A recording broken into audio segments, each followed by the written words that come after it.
be live for a minute, people. It's only going to be live for a minute because I'm about to get out the car, but I just want to start now so I ain't got a lot of time. So here's what they're doing. And it's a pretty brilliant plan. I'm a thinker, like, when it comes to planning shit. I couldn't even come up with this. Some of my viewers have heard this before. Some of you guys haven't. So in 2016, I've made 2 videos about this before. In 2016, everybody knew it was Hillary's turn. The Democrats want to guarantee an election. So how can you guarantee that you're going to win an election with a high probability that there's only going to be 2 parties in that election? Two parties participating in that election. You inject a third party to split the other party's vote. If you remember, Donald Trump, the 69-year-old Democrat who miraculously woke up one morning and decided, hey, I'm an independent. I no longer support Planned Parenthood. I no longer support Nancy Pelosi's campaigns. I no longer support Hillary Clinton's campaigns, or Bill Clinton's campaigns too. He was giving money to the Democratic Party just months before he decided he was an independent. He was going to run for president. So what happened? Really happened? The Democrats injected him as a third-party candidate to split the Republican vote to ensure the win for Hillary. Trump was such a good actor, in fact, that he was drafted by the Republican Party, which Hillary and the Democratic Party didn't. Either they didn't see coming, or it didn't matter at that point. One of the two. So Trump decides, you know what? Hell with it. Worst thing that happens is I win, right? If not, Hillary wins. It's a win-win, no matter what, for the Democrats. Trump comes into office. Immediately, the left starts firing on him with the Russian collusion, and everybody knew that shit was going nowhere. Everybody knew it wasn't going anywhere. Yet 2 years, supposedly $40 million, probably a lot more of investigations, 500 warrants of different types. 500. And, of course, after 2 years, it goes away like we all knew it would. And then immediately, they impeach him right after that, right? And everybody knew it didn't matter what the House did, because the Senate wasn't going to convict him. So they wasted another however long on that. Whole presidency taken up by scandals.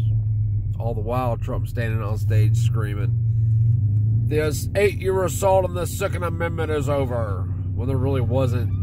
Compared to what Trump's done, there wasn't an 8-year assault. Yeah, Obama did some shit.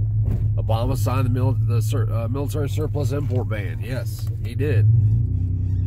He did some other things, too. They tried to get rid of MA-55 ammo. He did some other things. But nothing like Trump did against the Second Amendment. And when I say against the Second Amendment, I'm not talking about our rights. I'm talking about the restriction on government. And the whole time, it's been a show. Polarizing you. Pushing you further to the right.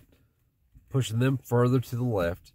You know, if you walked into a bar, you got an older brother and older sister, and you walked into a bar, your mom, you walk into a bar, unless, well, I don't want to say that, it's something terrible to say. Just anybody, somebody that you care about that's close to you, your family member, whatever. And no matter how wrong they are, you will fight to the death for them. And that's what they did. They polarized the country so bad. That's how most people that are stuck in the paradigm feel about their political choice. They've been driving this wedge between us, and driving it and driving it and driving it. And that's what they're doing now. They're driving a wedge now. My guess would be to try to provoke a reaction out of the right, because what that reaction will do, if they, you know, if you want to react, or if the right reacts and they just dip their toes in the water, it's enough to fully push in what the socialists want. And that's what Trump is. He's a socialist. If you look at everything he's done, he's a socialist. I would have thought for sure. You know, I get it if people didn't see it, because people don't pay attention to what goes on, what actually goes on. They pay attention to what's said to them on stage, on the TV, and on YouTube. But before the C virus, I would have understood if people didn't see it to a certain degree. Once they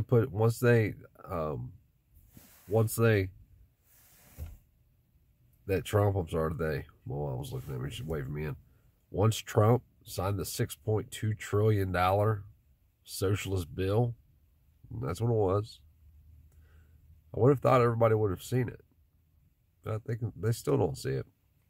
And now the House is doing what? They're impeaching Trump. Why? So he can't run in 2024, of course.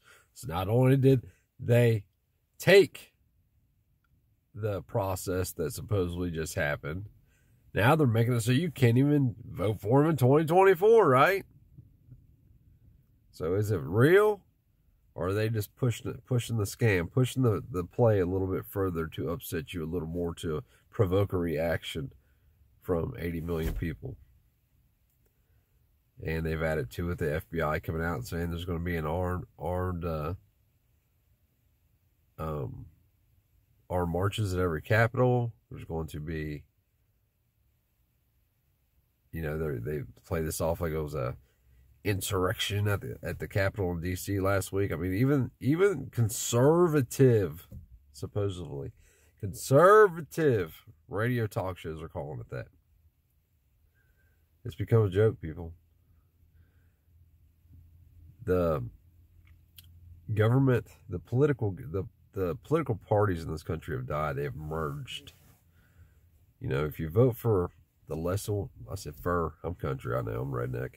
If you vote for the lesser of two evils on a long enough timeline, it becomes as evil as the greater evil. You know, it's time for something different. The political party,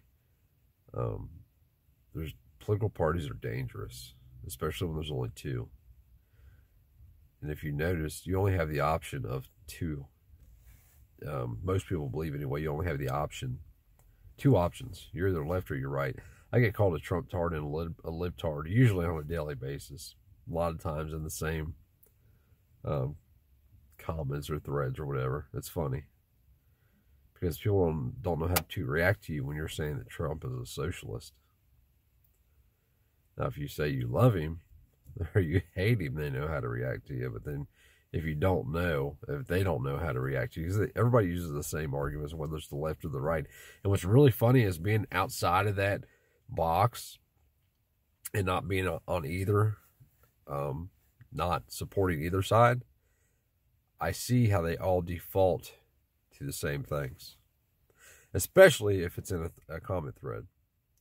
They'll default to your spelling or your punctuation or the way you speak, your grammar.